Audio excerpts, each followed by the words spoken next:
Tsura ni Bongga. Fertilization guide tayo dito sa ating 12 days old na sitaw. Sitaw natin, pangalawang abono na. Gamit natin urea ulit. Isang lata kada balde ng tubig. Yan ay itsura. Bali 4 days na yung nakalipas mula nung pag-abono tayo ng unang abono. Napakabilis. Ay nako.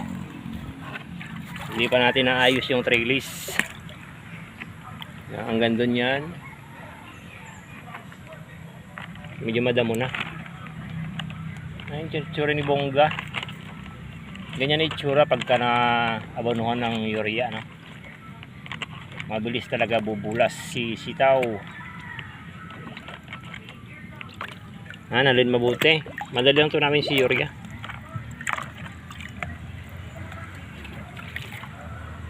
Baka bukas paspasan na itong trellis natin. Pagpapakain ganun pa rin, isang lata kada puno. Nakapag-spray na rin tayo dito kasi may mga butas na yung dahon. Yung ginamit natin yung lanet. Yan itsura, no? Paano mag-abono ng 12 days na sitaw. Kaya medyo natutumba na iba. Ganun din ang itsura dito sa kabila.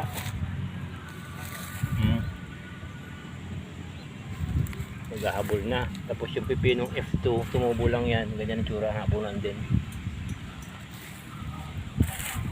Urea lang yung gamit natin muna. Marami kasing butas-butas eh. Na dahon. Kaya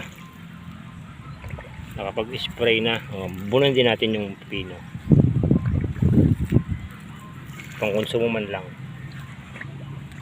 Pag nabunan ng urea, ganyan itsura. Kahit pipino pa. No? Bukas paspasan yung trellis natin. Busy kasi tayo dun sa ampalaya pagbalag dun sa bubong. Ganyan na, magaganda na itsura, oh. Green na yung dahon. 12 days, 4 days mula nung pag-apply tayo ng first.